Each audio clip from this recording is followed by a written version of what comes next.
In the half-light before dawn, the forest is neither silent nor awake.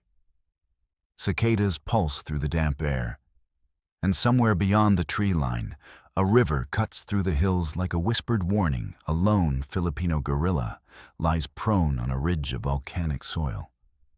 His rifle balanced across his forearms, his eyes fixed on the road far below. The Japanese convoy he has been watching for 3 nights is late again. Only the thin beam of a hooded flashlight flickers through the mist. A silent signal passed along the hidden network of lookouts stretching miles across the valley. Behind him, scattered among the roots and brambles, a dozen fighters wait. Farmers, students, fishermen, men who had once believed the war would pass them by. Their clothes blend with the earth. Their breaths rise in quiet plumes. Somewhere deeper in the forest, a handmade radio crackles with word of an American submarine offshore. A reminder that a larger world still exists beyond these islands, even if it has forgotten them for now. The lookout adjusts his grip. The earth trembles faintly. Engines. The convoy is coming. And with it, the next chapter of a resistance the world would not see, but one that would not bend. The invasion had unfolded with a speed few on the islands had imagined possible. In the final weeks of 1941, Japanese aircraft swept across the sky in disciplined waves, striking airfields, harbors, and supply depots that had barely begun to prepare for a long war. By the time Allied forces fell back into the jungles of Bataan and the tunnels of Corregidor, the Philippines stood isolated, cut off from the reinforcements that had been promised but could no longer break through the tightening noose across the Pacific. When Bataan collapsed in April 1942 and Corregidor followed a month later, the organized defense of the archipelago was over. For the occupying forces, it seemed the islands had been subdued. On the ground, life shifted overnight. Japanese patrols took control of roads and markets. Curfews settled over cities like Manila, where once busy streets became corridors of fear. Food stocks shrank as the occupiers redirected supplies to their garrisons. Families learned to whisper. Radios were seized.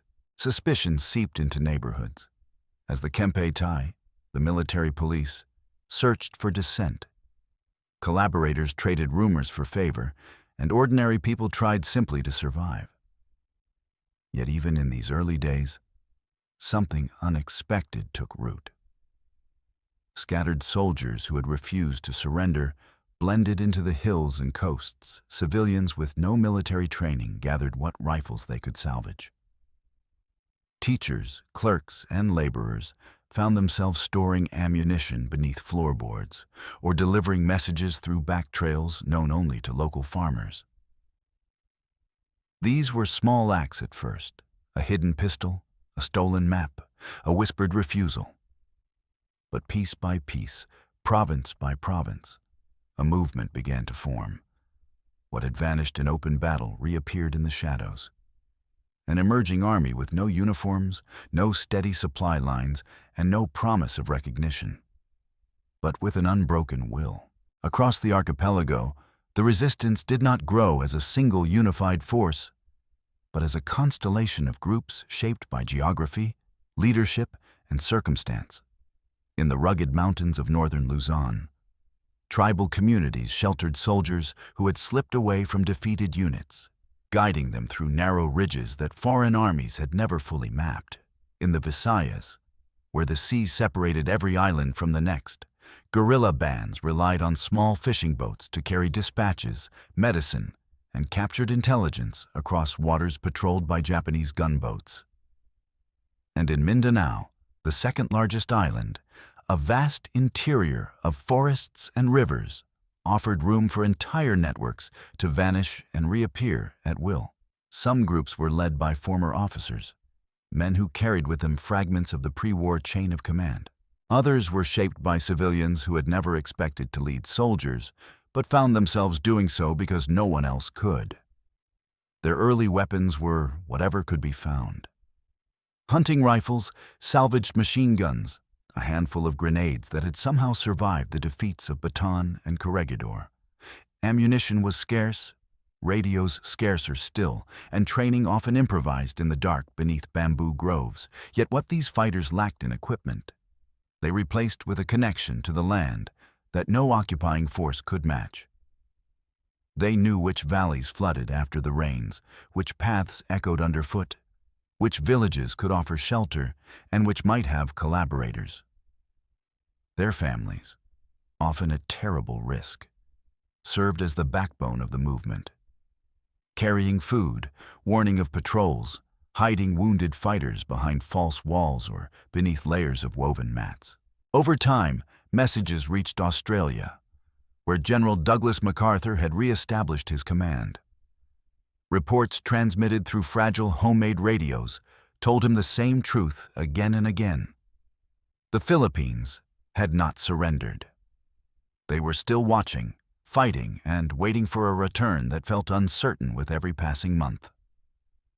And as the resistance expanded, the occupation grew more brutal. Each act of defiance answered with harsher patrols and collective punishments. Still, the movement endured, held together not by orders from abroad, but by a shared belief that freedom had to be protected, even when the world seemed far away. That belief would shape everything that followed. The human side of the resistance revealed itself in moments so small they rarely reached any official report. A mother handing her son a worn revolver and a pouch of dried rice before he disappeared into the hills. A farmer who pretended not to see the muddy footprints behind his house after a patrol questioned him. A school teacher who tore pages from her lesson books to wrap coded messages before hiding them inside baskets of cassava bound for the next village. These gestures, repeated across thousands of households, created a network far stronger than the scattered weapons the guerrillas carried. It was a war built on trust, secrecy, and the quiet courage of people who understood that a single careless word could bring ruin on an entire barrio. Tactically, the guerrillas moved in a world the Japanese never fully mastered. Every skirmish served a purpose. An ambush to disrupt a supply truck, a cut telephone line to slow communication, a sudden burst of fire to confuse a patrol long enough for civilians to escape. They avoided open battles, knowing they could not win them. Instead, they allowed the terrain to become their greatest ally. Dense forests swallowed sounds. Ravines offered escape routes that vanished into shadow. Rice paddies became fields where a fighter could disappear in a breath. Time worked in their favor, too. A patrol forced to travel slowly was a patrol more vulnerable to traps, to misdirection, to fear. But what sustained these tactics was the unspoken rhythm between fighters and the communities they protected. Villagers signaled danger through the movement of laundry on clotheslines or the pattern of lanterns at night. Children served as watchers along roads where adults might draw suspicion. And when Japanese forces raided settlements, it was often the guerrillas who guided families into hidden valleys or led survivors through nighttime marches in search of safer ground. Each small victory carried its own cost. Reprisals, shortages, long stretches of silence from groups believed to have been wiped out. Yet each act, no matter how modest, chipped away at the occupiers' confidence, showing that control of the islands existed only where no shadow moved. Their greatest limitation was always material. Ammunition had to be rationed to the last bullet. Rifles were repaired with wire, tape, and wood softened by humidity. Many fighters carried only a single grenade for months, wrapped in cloth to keep moisture from corroding the fuse. Radios, when they existed at all, were fragile creations built from scavenged parts. Vacuum tubes smuggled through ports, batteries traded for sacks of rice, antenna wires strung through the branches of coconut trees. Every transmission was a risk. Every repair felt like a miracle.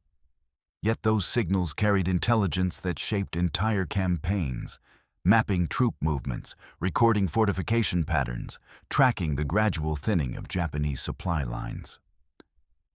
The enemy adapted in ways that revealed both determination and desperation. The Kempe Tai expanded their network of informants, offering rewards for captured guerrilla leaders and punishing villages suspected of harboring fighters. Patrols shifted from predictable routines to sudden sweeps meant to catch resistance groups off guard.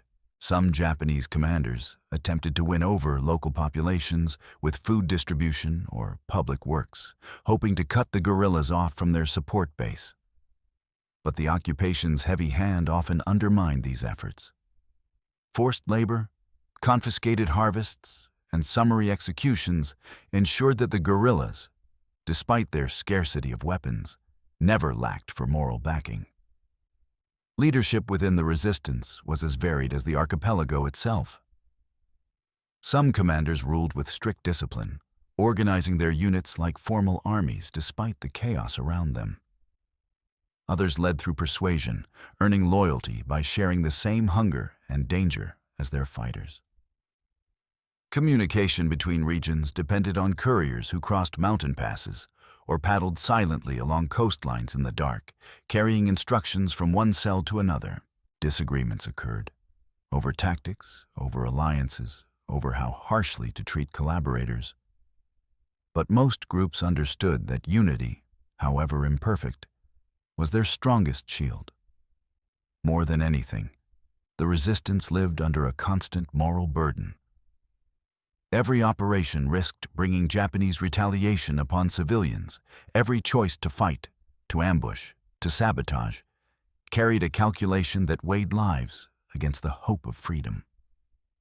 Leaders argued, prayed, hesitated, and sometimes acted too late or too soon, yet without these decisions, the flame of resistance would have gone out entirely. And as the tide of the wider war slowly shifted, that flame became more than a symbol. It became a force the occupiers could no longer ignore. By late 1944, distant rumblings of a turning tide reached even the smallest villages. Whispers spread of American submarines sighted offshore, of aircraft glimpsed high above the clouds, of coded messages hinting that liberation was no longer a distant promise, but a gathering certainty. In the hills and forests, guerrilla leaders began to prepare for something they had not allowed themselves to imagine. Coordinated action on a scale that might finally shake the occupation's grip. Intelligence became the first decisive weapon. Weeks before the American landings on Leyte, guerrilla scouts tracked Japanese troop concentrations, charting every coastal battery, ammunition dump, and roadblock, with a precision born of years spent navigating those same ridges and ravines. Couriers carried these maps through territories crawling with patrols, slipping past checkpoints by posing as fishermen or laborers, their notes hidden inside hollowed bamboo or sewn into the seams of worn shirts.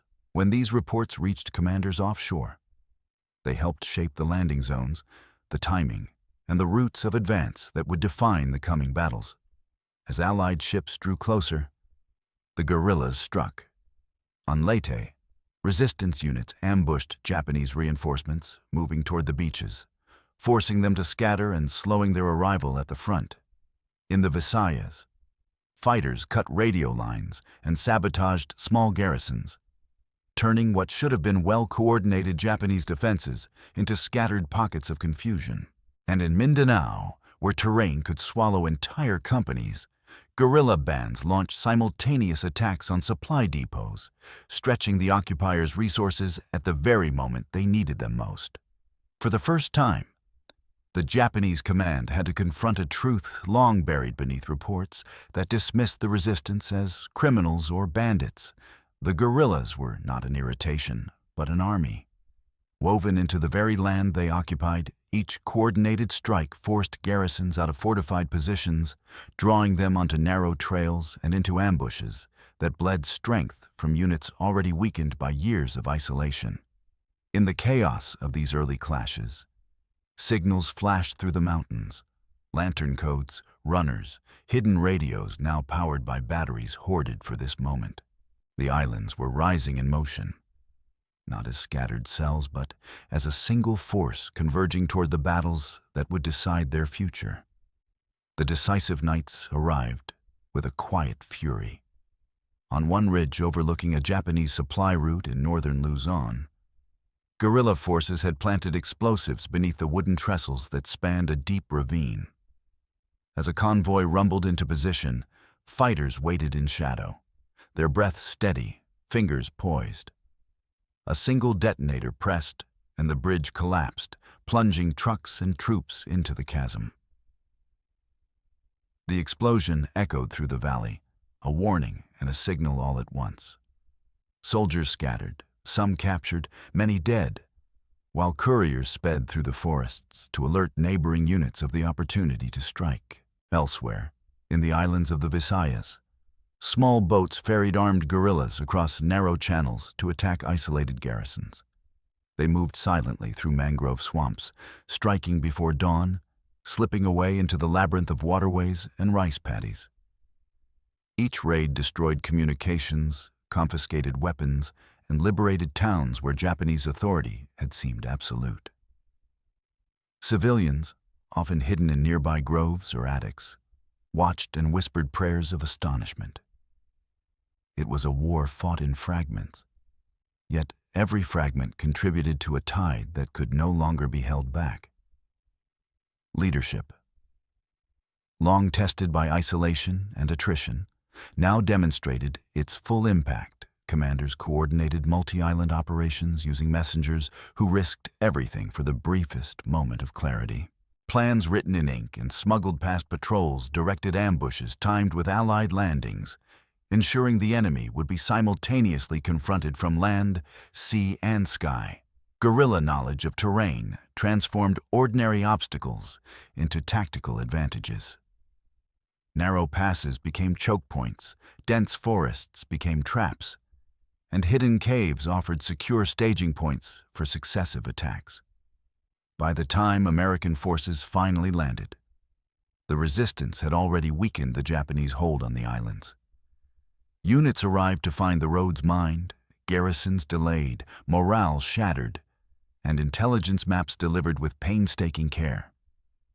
The guerrillas had not only prepared the battlefield, they had, in many places, fought it first.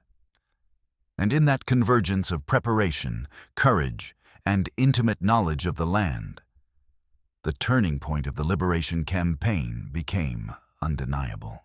When the first Allied troops stepped onto Philippine soil, they found more than an occupied land awaiting liberation. They found a network of resistance already in motion, towns quietly freed, supply routes disrupted, and enemy forces forced into pockets of vulnerability. In many provinces, the guerrillas had taken control long enough to hold it until conventional units could arrive. They had recovered weapons, gathered intelligence, and, in some cases, rescued prisoners of war who had languished for years in harsh captivity. These victories were measured not just in strategic gain, but in human survival. Lives spared because someone had risked everything to guide them to safety. Casualties among guerrilla fighters had been high. Estimates suggest tens of thousands had fallen to patrols, ambushes gone wrong, disease, or the harsh conditions of jungle warfare. Yet their impact was disproportionate to their numbers. Japanese garrisons, once confident in their dominance, had been forced to spread their forces thin, guarding every road, every bridge, every village. Convoys that should have moved freely were delayed for days or weeks. Ammunition and food were lost to ambushes. Morale cracked under the pressure of a war fought on multiple fronts, by conventional forces and by those the world had ignored. In liberated towns, civilians emerged from hiding to find their homes scarred by firefights and Japanese reprisals. Crops had been destroyed, livestock slaughtered, and buildings reduced to rubble. But they also found deliverers, the very men and women who had fought in the shadows to preserve the possibility of freedom. Letters of thanks, Whispered blessings and cautious celebrations marked the first steps toward recovery, even as the larger battle for the archipelago continued. Yet the integration of guerrilla forces into the Allied command structure was not seamless. Some units were absorbed into formal armies, others retained autonomy, and still others were sidelined or disbanded despite their achievements. Recognition for their role arrived slowly, often overshadowed by the broader narrative of the liberation campaign. But the effect of their actions could not be erased from the course of the war. In the months following liberation, the Philippines faced the slow reckoning of war. Entire provinces required reconstruction. Roads, bridges, and harbors had been sabotaged or destroyed, and towns bore the scars of both occupation and resistance. Yet, amid the ruins, the guerrilla networks that had held the islands in the Japanese absence began to transition from wartime necessity to peacetime influence. Leaders who had directed ambushes and coordinated intelligence now assisted in restoring local governance, distributing food, and re-establishing communication between communities long isolated by fear and conflict. The political consequences were complex. Many guerrilla leaders expected recognition for their efforts. Yet bureaucracy, shifting priorities, and the sheer scale of the post-war reconstruction often left them overlooked. Some returned to civilian life quietly, carrying memories of comrades lost and battles fought in shadows. Others pressed claims for rank or compensation, facing a system unprepared to account for unconventional warfare. Internationally, too, their contributions remained largely undocumented. Reports from Allied headquarters mentioned local irregulars, but rarely did they capture the scope of coordination, sacrifice, and impact on the liberation strategy. The social impact endured as well. Families that had sheltered fighters during the occupation remained bound together by shared risk.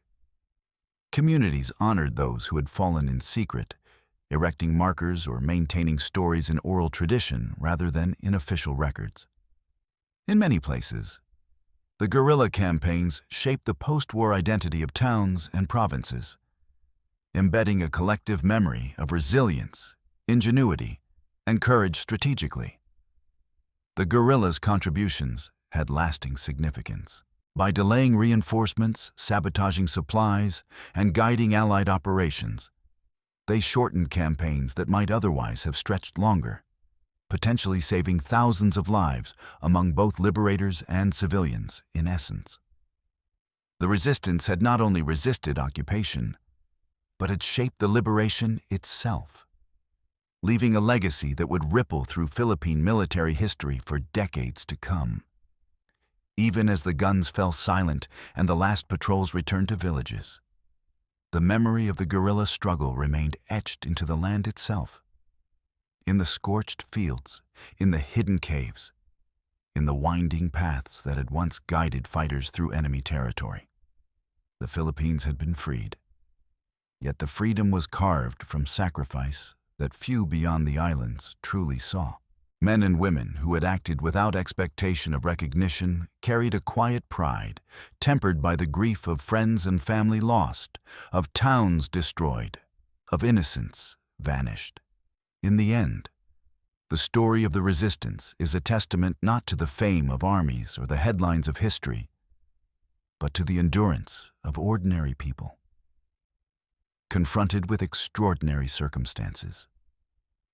It is a chronicle of courage threaded through forests and mountains, whispered along rivers and coastlines, a force that shaped events far beyond what the world acknowledged at the time. And in that, there is a solemn truth.